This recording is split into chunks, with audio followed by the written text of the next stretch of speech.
ने समझने और फॉलो करने के लिए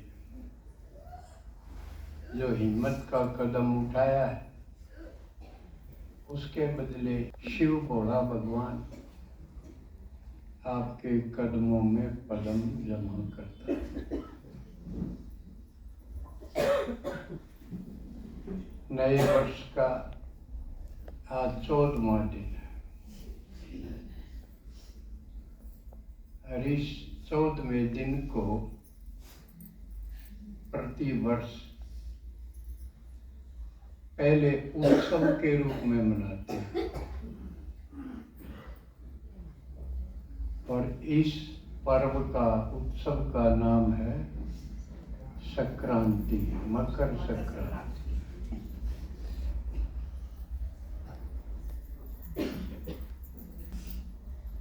शिव बाबा पिछले कल्प या हर कल्प में आते हैं, ये हम जानते हैं, और आके विश्व का परिवर्तन करते हैं, आत्माओं को तमो से सतो में ले जाते हैं।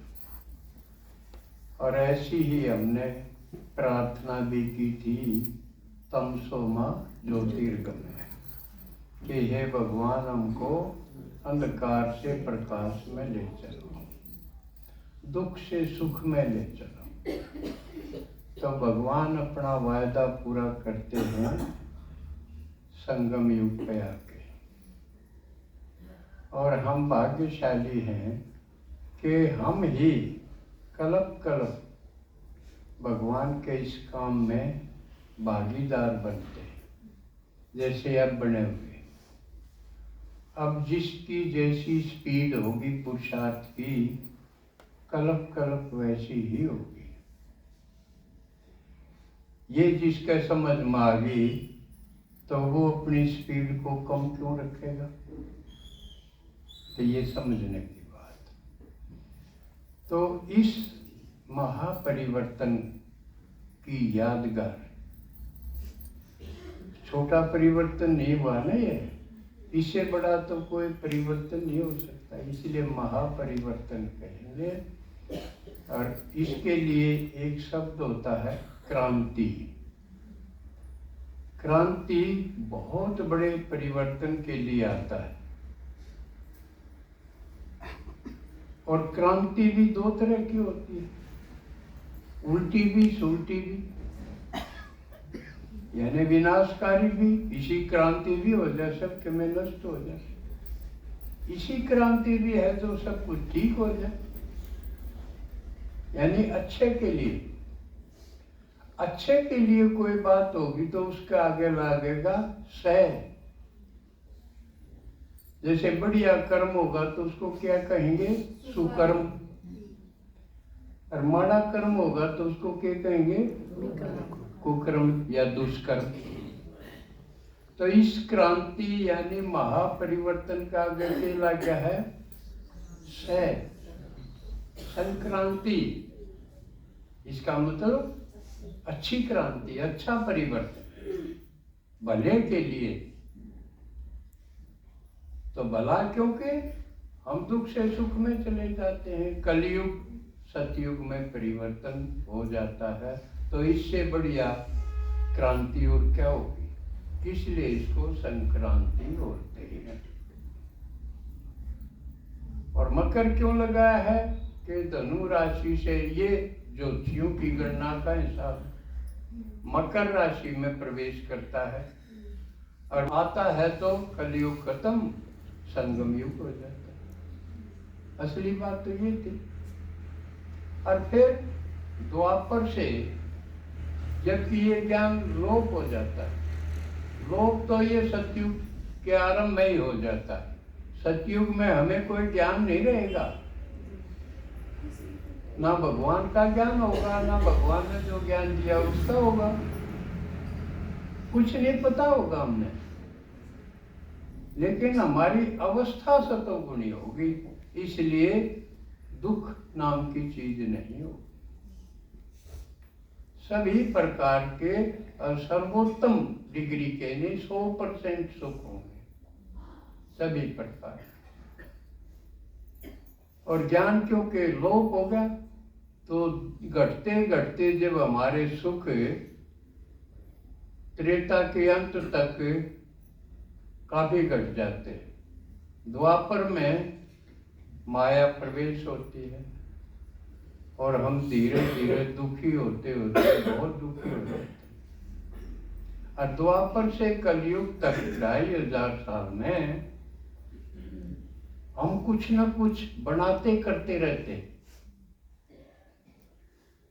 यानी भक्ति।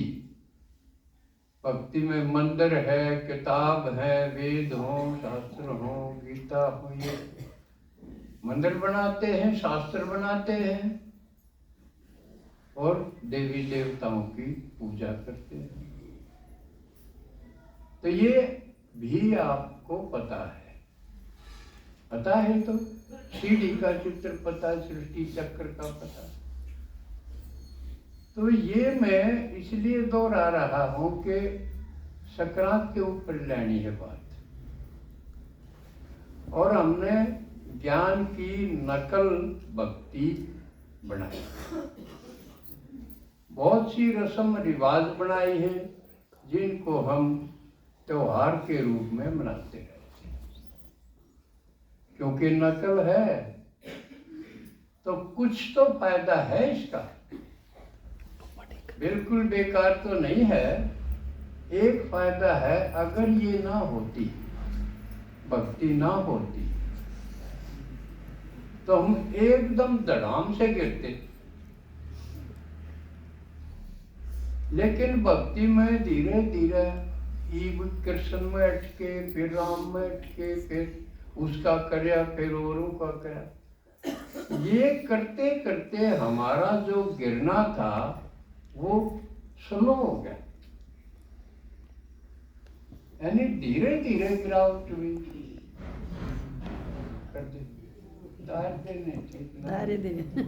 देखना आपने। तो एक फायदा होया भक्ति का, हम डरते रहे, गिरने से डरते रहे। ऐसी ऐसी बातें हमने अपनी तरफ से बना ली। अब देखो, अब भगवान तो सब में है, सर्वव्यापी है, कण कण में है। गलत थी बात, भगवान ने ऐसा नहीं कहा, बल्कि बार बार ये बात काटी है कि मैं सर्वव्यापी नहीं हूँ। ये गाली देने जैसा है मेरे लिए, लेकिन हमने बनाई और इसका कुछ दिन तक फायदा हुआ।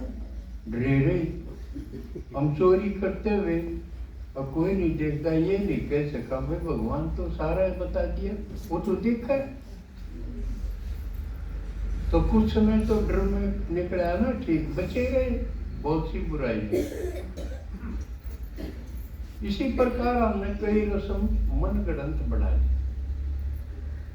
बनाई तो भला सोच के थी, लेकिन वो आगे जाके वो बंधन बढ़ गई, वो अज्ञान हो गया। तो उनके फिर दुष्परिणाम भी हुए, उनके नुकसान भी हुए। हर रस्म रिवाज के वो नुकसान हो गए। तो आज भी एक ऐसा ही त्योहार है जिसमें संगम युग की नकल है। भगवान ने जो करवाया किया हमारे द्वारा, नरक को स्वर्ग बनाने में जो प्रक्रियाएं की, उसकी नकल बनाई। तो कुछ नकल जो सबको पता है वो भी मैं दोहरा, कुछ ऐसी भी है जो किसी को पता नहीं, वो फिर बताऊंगा। तो इस रस्म में संक्रांति में की करें, आप घर के आगे आग जलाओ, लकड़ी गोशे जलाओ, आग जलाओ और स्नान करो। दान करो, बढ़िया माल खाओ, हलवा, तकरीबन हलवा की बात है। इन चीजों का भी महत्व बाबा ने बताया, ज्ञान की है ये, लेकिन नकल होगी गलत। हमने गोद से लकड़ी जलाई, लेकिन बाबा ने क्या कही थी भाई, गोद से लकड़ी जलाई हो, नकल गलत पकड़ ली। असल के बताई थी बाबा ने कि उठते ही मुझे याद करो, योग की अग्नि जलाओ, या कही थी, हर मुरली में कही थी कि उससे क्या होगा, हमारे जो पाप कर्म है वो भस्म होंगे। अंदर की प्रक्रिया बताई थी, हमने बाहर की, भाई सर्दी लागे है शरीर ने तो आग जला लो, नकल दूसरी होगी ना, असल छूटेगी। दूसरी थी भाई स्नान जरूर करो, लेकिन बाबा ने तो नहीं कही थी गंगा जी में स्नान करो। अरे तकरीबन मुरली में जब भी जिक्र आवा है बाबा गंगा ने हटावा है, अब गंगा स्नान करने से पाप भस्म थोड़ी होंगे, कब है ना। लेकिन हमने तो ये पानी की गंगा पकड़ ली, लेकिन बाबा ने क्या बताई थी, ज्ञान गंगा में स्नान करो। अभी गीता था ना, करके गीता गंगा स्नान। फिर गंगा की अवतरण की भी कहानी बना ली, हमने रस्म रिवाज भी बनाई, तो एक एक त्योहार की कहानी भी बनाई। कहानी के बनाई, एक राजा सगर था, 60,000 पुत्र थे उसके, उसने यज्ञ रचा, यज्ञ में घोड़ा छोड़ा और पीछे उसकी बच्चे घोड़े की रक्षा करते। लेकिन कथा ऐसी बनाई है, देवताओं का राजा इंद्र है, वो गनखरी कथा में डरदा डरदा दिखाए। कोई तपस्या करने लग जा, बढ़ने लग जा, तो इंद्र को चिंता हो जाए, अगर 13वीं सीट ले गए, यो डर कहानियां में दिखाया। उसको चिंता होगी, तो उसने क्या किया, वो घोड़ा कपिल मुनि के दौरे बांध दिया। कपिल मुनि सांख्य दर्शन का प्रणेता दिखाया है, और वो तपस्या में था, और इंद्र को पता था कि ये घोड़े देख के इस पर हल्के आऊंगे, इसने तंग करेंगे, और यो इन शराब देकर भस्म करेगा। तरीके बड़े चालाकी ढूंढ रहा कि ये दिखाया है कहानियों। वैसा ही हुआ, वो घोड़े ढूंढते ढूंढते घूमे थे, उन्हें देखा कपिल मुनि का आश्रम में बांध रहे हैं भाई। वह धमकान लागे क्योंकि अहंकार में थे। पहला तो तसल्ली करनी चाहिए, नहीं तो आदमी कोई खोट दिखे उसका इंटरव्यू तो ले, पूछताछ तो कर ले भाई, तो न बांधा है, अगले बेरा को नहीं बांध रहे हो रे। उसने गाल दुपड़ करने लागे, उसने चमा के उसने भी कह दिया भस्म, 60,000 सगर के पुत्र भस्म हो गए। बड़ी चिंता की बात होगी। पता चला, राजा गया मुनि के पास, तो हो गया, ये तो तरीका एक है, गंगा जी आवे उससे ये जिंदा हूं। ये शराब का प्रभाव जब खत्म हो, जब गंगा जी, थारा कुल में कोई आदमी हो जो तपस्या इतनी करे और गंगा ने लावे, तो उसमें एक अंशुमान होया अगली पीढ़ी में, उसने भी तपस्या करी लेकिन पार नहीं पड़ी, पूरी नहीं हुई। अंशुमान का फिर भागीरथ दिखाया, कथा में। भागीरथ ने तप करया, पूरा करया, तो गंगा जी आने तैयार हुई। आड़े कहानी में और गड़बड़ कर दी। तपस्या तो शिव जी राजी करने की थी, लेकिन जो थोड़ी पता था शिव जी भगवान है, बल्कि उस शिव जी मनाना पड़ा। अब गंगा का प्रवाह इतना तेज होगा, किसी पा उठे कोई धरती पर भी ना उठे, तो तू उठी। तो शिव जी ने अपनी जटा में गंगा को धारण करया, इसलिए गंगाधर कहलाया। शिव जी का एक नाम गंगाधर भी है। तो फिर वो आराम से पृथ्वी पर उतारी। जो कथा है भागीरथ गंगा ले आया, ये कहानी बना दी। जबकि बाबा ने बताया भागीरथ की क्या बात थी। रथ माने शरीर, भागी माने भाग्यशाली। भाग्यशाली आदमी होगा जिस जो गंगा लाया, यानी भगवान शिव जिसके अंदर प्रवेश हो गया, उस जितना भाग्यशाली कोई होगा। और न तो मिले और उसका मय आवे, इसलिए उसका नाम भागीरथ रखा। तो भागीरथ कौन सी गंगा लाया? ज्ञान गंगा लाया। आ सके है ना, प्रवेश करके ब्रह्मा के मुख से। भागीरथ ही ब्रह्मा है, उसके मुख से जो शिव भगवान ने अटल सत्या, तो सदगति अड़गति हुई। तो वो स्नान करना बताया था कि ज्ञान स्नान करो। तो ज्ञान स्नान तो आप करते होगे, उसे की तो टाल भी हो जाएंगे होगी ज्यादा, अगर रोज कर लो। लेकिन घनी कंपलसरी भी ना मानो उसने।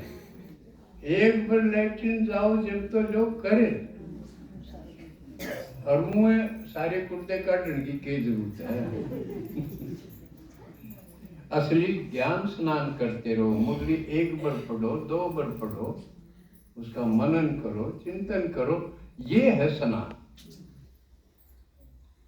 तो यूं बताया था भगवान ने संगम पे, और हमने भक्ति में बना ली के। तो इससे भ्रम और पैदा हो गया। उल्टे सुल्टे काम करो, फिर गंगा जी में डुबकी लाया हो, तो एक भ्रम पैदा हो गया ना, मेरे पाप तो कट गए। कटे थे ना, भ्रम और हो गया। तो कर्म तो मारे थे, भ्रम और, तो कर्म भ्रम का चक्कर खड़ा हो गया। अगली बात थी दान की।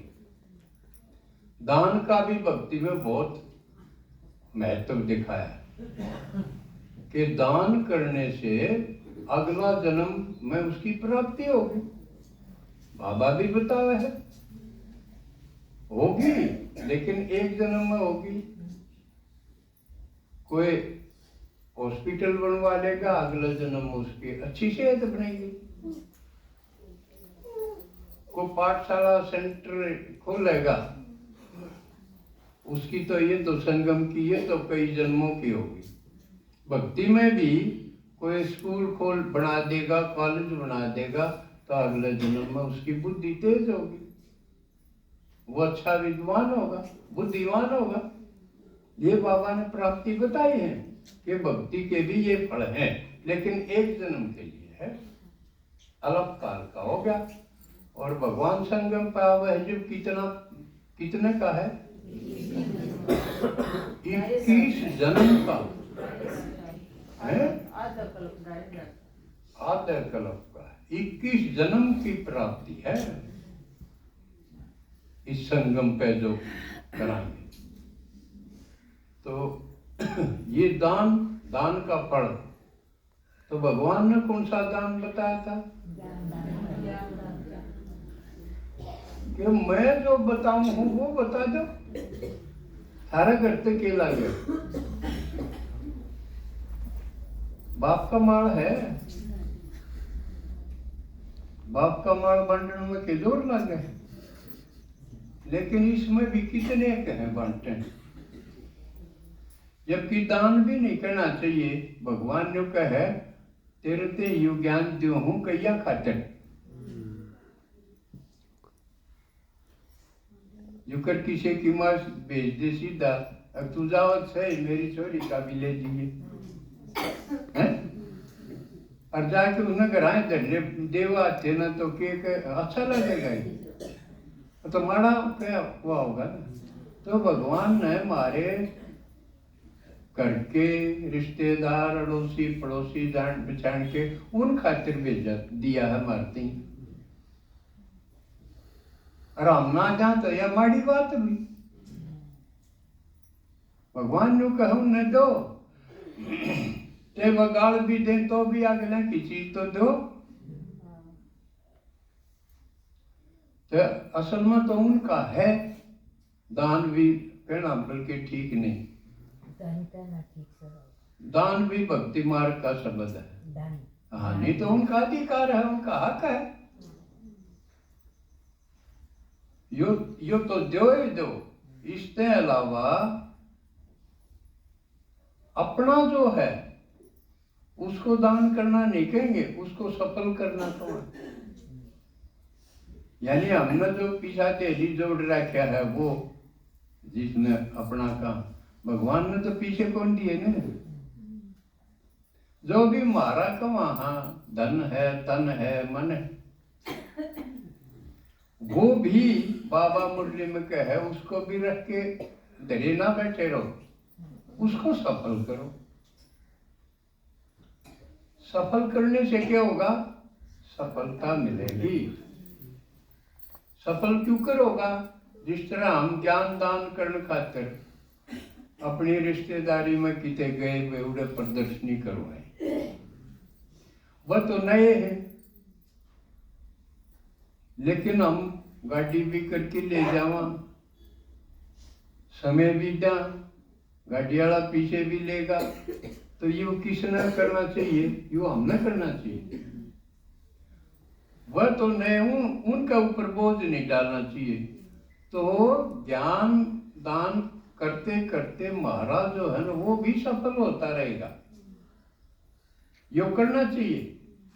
जो करवाव है या लायक उसके होनी चाहिए, और उसमें धोखा नहीं लागे। भगवान कहे यू सफल करो जो तुम्हारे पास है, जिसने तुम अपना कहो, अपना तन मन धन ये इस काम में, यज्ञ में, ईश्वरीय काम में उसको सफल करो।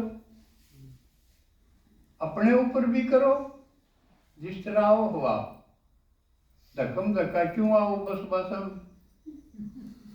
अपनी गाड़ी करके लाओ, घर में बचा के करो। तो और खातिर नहीं तो अपने खातिर तो सफल करो, क्योंकि आप ठीक ठाक आओगे तो ज्यादा सेवा कर सकोगे। तो यो था सक्रांत ने दान पुण्य का महत्व। बाबा ने के बताया था और हम के करने लगे। हम कितना करा, हमारे भी आज जजमान कोई 10 रुपये देगा, कोई 20 रुपये, क्योंकि उनकी कला घटती घटती इतनी रहेगी। देन तो आए पर 100 किसी ने नहीं किए।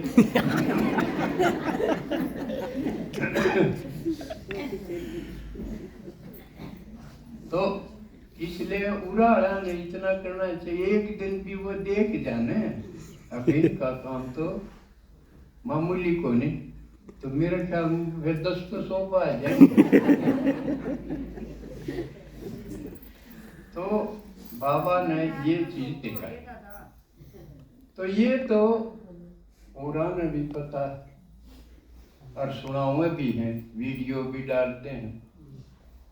एक रस्म जिस तरह इस दिन तिल के और गुड़ के लड्डू बनाओ, इसका क्या मतलब है असली, यह तो वही ना रस्म भक्ति की, असल के था इसका। तिल छोटे तो छोटी चीज है, आत्मा का प्रतीक। क्यों आत्मा छोटी है ना, और चना गेहूं उससे तुलना की बजाय तिल से ही बैठे। लेकिन आत्मा ने न्यू की न्यू कड़वी हो रही है, नहीं तो कलयुग ही तो कड़वी होगी। बूढ़ी बूढ़ी बात बोल रहे हैं, सोचे हैं करें, उसने गुड़ में डबोले, गुड़ का मुंह मिक्स कर ले, गुड़ मीठा हो है और सब तो मीठा कौन है? बाबा। तो आत्मा ने उस मीठा गुड़ जी से बाबा में मिक्स कर ले, कंबाइन कर ले। आई बात समझ में? फिर वह बांटो, निरी नहीं। बाबा जी ने कहा कंबाइंड होके मेरी याद में रह के बात करो, सेवा करो। क्लियर होगी बात? एक रस्म और, इस दिन पतंगबाजी बहुत या भी इसकी भी रहस्य है न कर।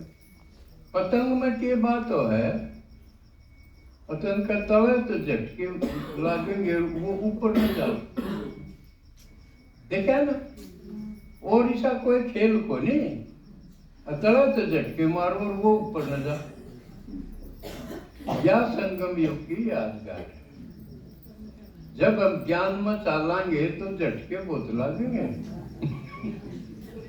तो कई झटके तो आप पार करके, या खुशी की बात है, क्योंकि जब पहले झटके में रह ले ताड़क को नहीं पावे।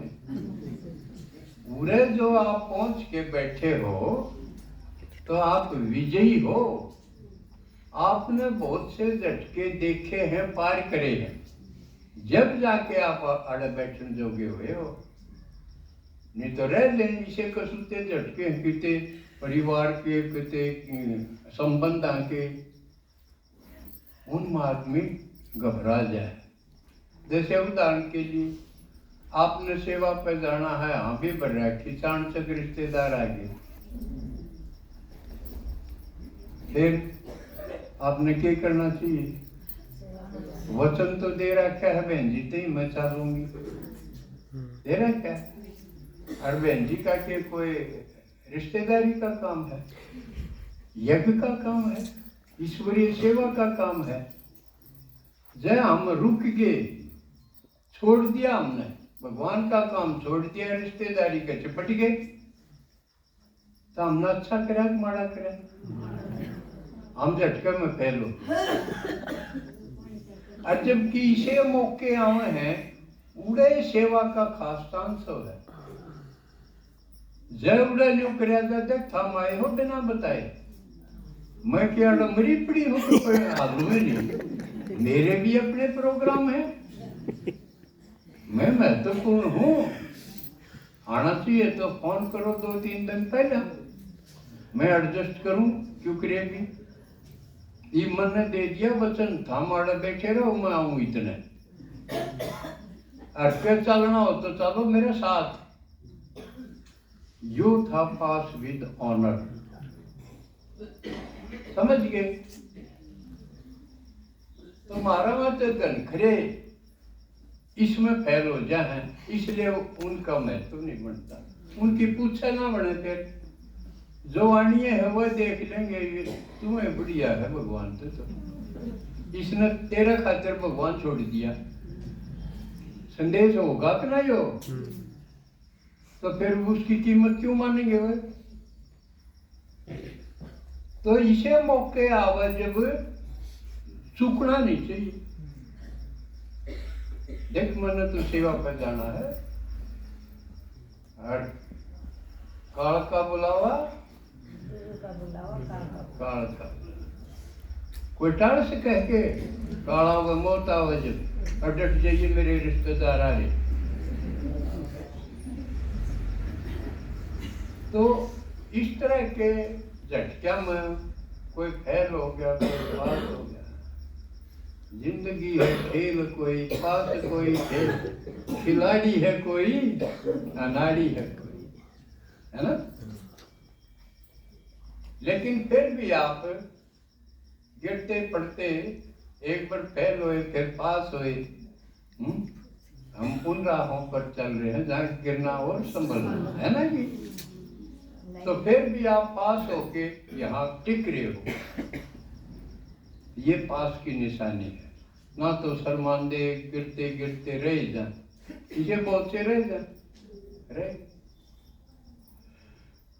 तो ये पतंग की बात, उसमें झटके लाग गए लेकिन नीचे नहीं आंदा पतंग, झटका तो ऊपर जा रहा। या समझ में आ गई? तो ये कोई झटका होगा तो रुक तो नहीं जाओगे, ऊपर जाओ हर झटके से। तो इसका भी बहुतों को पता है इन रस्म का, जिसे नहीं पता था चल गया। लेकिन इन सब से महत्वपूर्ण जो रस्म है, जिसका मैं सोचू हूं किसी ने जिक्र नहीं कराया और मन लाग गया है, किसी किसी ने घमंड अहंकार भी लाग जाएगा, लागे तो लागो, लेकिन मन में ऐसा लाग गया है कई बात बाबा मन में ही बतावा है और किसी ने बताना है कोई नहीं। तो मैं तो इस बात में भूल जाऊं, किसी ने अहंकार लागे तो लागी जाओ, मेरा के जो सबसे महत्वपूर्ण बात है संक्रांति आपने देखी होगी, जो लड़की शादी करके ससुराल जावे है, सारा है ना यार रस्म, और पहली जो संक्रांत आवेगी उस संक्रांत ने उसने बहुत कुछ करना पड़े, सारे मनाने पड़े हैं। किसी की बढ़िया तिल, किसी की कम, किसी की चादर, किसी का केमे है कि ना यार रस्म। और बहुत लुटाई पिटाई की रस्म है। एक तो ब्याह में खर्चा बतेरा हो जाए, फिर दूसरे में खर्चा हो, और फिर संक्रांत को और हो जाए। छोरा के केमे खर्चा नहीं हो। तो लेकिन यू संक्रांत इसका रहस्य के, इसका किसे न कोई पता, असल के है या तो नकल है। इसको थोड़ा एकाग्र होकर समझो। बनानिया न बनाई तो गजब की। एक माँ ने एक बच्चा पालन में कितनी खुबात हुआ। पहला तो गर्भ में 9 महीने रखने में बहुत झंझट है, उसके अनुसार है खाना पीना। फिर जन्म होने के बाद भी उसकी पालना कितने दिन, तो जीवन के नहीं जाए, किम में काम करती है उसका ध्यान बालक में रहेगा। चाहे पालने में सोचा है, रसोई में काम करी है, एक ध्यान उसका बालक में रहेगा। पूर्ण आ भी जाएगा तो उसका ध्यान जब समझ ले जाओ। तो कितनी मेहनत से, एकाग्रता से, समर्पण भाव से वो बच्चे का पालन पोषण करे।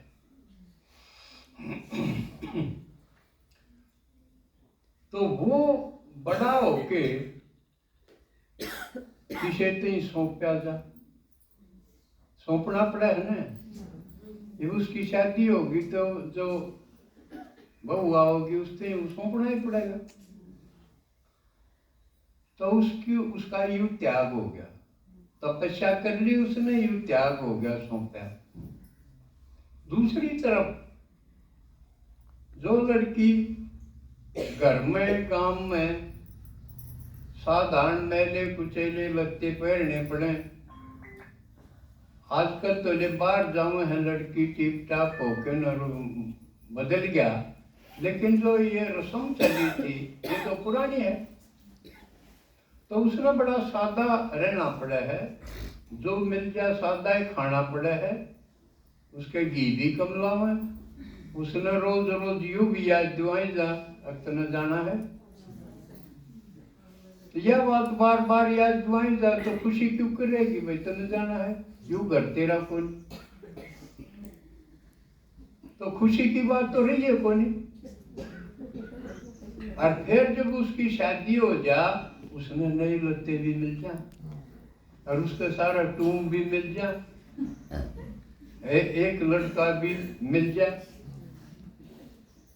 कया बजान में, हाँ जी करण में, वो करे ना करे वो अलग बात है। तो वो कितनी खुशी होगी उसका। अब कह तो मुरा कर दी, बोले भी नहीं, बोला नहीं कर दी चोरी, और कह उसकी फिर चाहे उस घर में लड़ो भी, राज लेना हवड़े भी, सासू के लड़ो चाहे और किसी के लड़ो, लेकिन उसकी मौज हो जाएगी एकदम जब उसने पति का प्यार सही मिल जाए और घर मिल जाए, तो उसको कितनी खुशी होगी। इस चीज से तुलना करी गई है, या तो एक चीज है दुनियादारी की, अब इसकी तुलना करी गई है जो आत्मा जिसने भगवान मिल गया, वो भगवान ने नुए बालक की डाल सेवेगी, उसकी पालना करेगी, जब जाके न डटेगा जुकर मन नहीं लागो, भगवान मिला पास है, क्योंकि सबका एक में सबका उदाहरण हो जाए। तो सर्विस कर दी आनी भी, ज्ञान में कसर ना आ जाए, भगवान के काम में कसर ना आ जाए, वो भी चलाना है। यूं चलाते चलाते जुकर बालक में ध्यान रहे, यूं भगवान में ध्यान रही जागा सारिया, उसका लव में लीन होया बिना सफल होगा कोई नहीं। ये कई ज्ञान होने के बाद भी सफल क्यों नहीं होते? क्योंकि इतना ध्यान वो देते नहीं, इतनी भगवान की कदर और इस ज्ञान की कदर, इस संगम युग की कदर करते कोई ना, तो कोई मजाल सफल ना हो। मेरे की तरह आप भी अपनी पाठशाला सेंटर खड़ा कर सको हो। मेरे पास ये था और न्यारा एक लग्न है, तो वो करे जब आत्मा ने परमात्मा से मिलन करा सके। जो आप पर ढीला होगा वो दूसरा तीन तो बेसे लेके छोड़ दो। कोई किसी की सेवा करे तो घना आड़ती लियाओ, पाछे लायक जट जा है कि बहन जी संभालेगी, दीदी संभालेगी, उसने तो सिर्फ आड़ती ले, यू पूरा काम थोड़ी होया, उसने मिलन तो को नहीं करवाया, दूसरे का भरोसे सौंपया, उसका होया सिर्फ नाईपना, जो करना ही नौंदा दे देगा, आवा तो आ जा। तो ये ब्राह्मण नहीं बने हैं, कई तो नाइये बने हैं, समझ में। ब्राह्मण जब बनोगे, जब उसने भूं भूं करके, बाबा कई बार कहे ना भ्रमरी की तरह, ज्ञान की भूं भूं करके उसको इस लायक बनाओ कि भगवान दौरन ले जान जोगा हो जाए। या जितनी तपस्या जो करेगा उसका फिर जब वो आत्मा भगवान से मिलके आवेगी, जो कर अनुभव सुना हाँ, वो हो इतनी किस्मत मेरी करती। मेरा भी थैंक्स करें, दीदी का भी करें, राजकुमार जी का भी करें, जिसने इसमें योगदान दिया, किसमें? उस आत्मा को परमात्मा से मिलान में, मधुबन ले जान में, शांति वन दिखान में। तो उनका क्या होना चाहिए? मान लिया हमारा कोई कठिनाई है, कोई सारा राज्य मड़ा सा, तो हमारा जल से क्या निकलना चाहिए? सब अलग थैंक यू बोल दे बेटे, हाँ वो रोटी बाहर कट गई, आप तो ना उठ दी, बाट देखा कोई आदमी आ जाए हाथ लुआ दे, तो दिल से क्या लकड़ेगा तेरा भला? लकड़ेगा ना। और जो भटके हुआ ने, दुखी लुटे पिटा ने परमात्मा से जोड़ दे, और उसका आगे फिर वो देवता बनन की राह पकड़ ले, उसका कितना भला मानना चाहिए। इसलिए यह रस्म संक्रांत में है कि नई बहू है वो सासू की तीर बांध, क्योंकि सासू ने बेटा तैयार कराया। थोड़ी समझ में दिमाग पर जोर दोगे तो आवे की बात। बनानिया ने भी कमाल करया, यू बच्चा पालन का तुलना करी, इससे बढ़िया और पाई को नहीं। इसलिए नव विवाहिता उस घर में आके जो वो लड़का उसने मिला है उसको पालन करने में जिसने जितना जोर लगाया, मेहनत की, उसकी उतनी ये वैल्यू करेंगे। इसलिए सासू की तिल सबसे बढ़िया बने। क्यों? उसने घना जोर लाया, खिलाया तो वो औरा ने भी, लेकिन जितना उसने कराया माँ के रूप में इतना तो और किसी ने नहीं कराया ना। हाँ, ननंद ने भी भाई उसने भी खिलाया है, भाई भी खिलाया है, और भी जो जेठ है, देवर है, और जो परिवार में जितने हैं, जितना जितना उसका, क्यों सबके सहयोग से बालक पड़े हैं। इसी प्रकार उड़े भी कोई आत्मा वह कोई कितना सहयोग करे है उसने बढ़ाने में, कोई कितना, तो उन सब का फिर यो थैंक्स करण का त्योहार है। असल में यो त्योहार है धन्यवाद करण का। वह आत्मा फिर न्यू चाहे कि मेरे खातिर जिस जिसने करा है उसका मैं रिटर्न करूं। यो है असली रहस्य जो भुला दिया गया। इसलिए जो भी मिलके आए हैं उन थैंक्स कुछ न करा है, सब न करना चाहिए।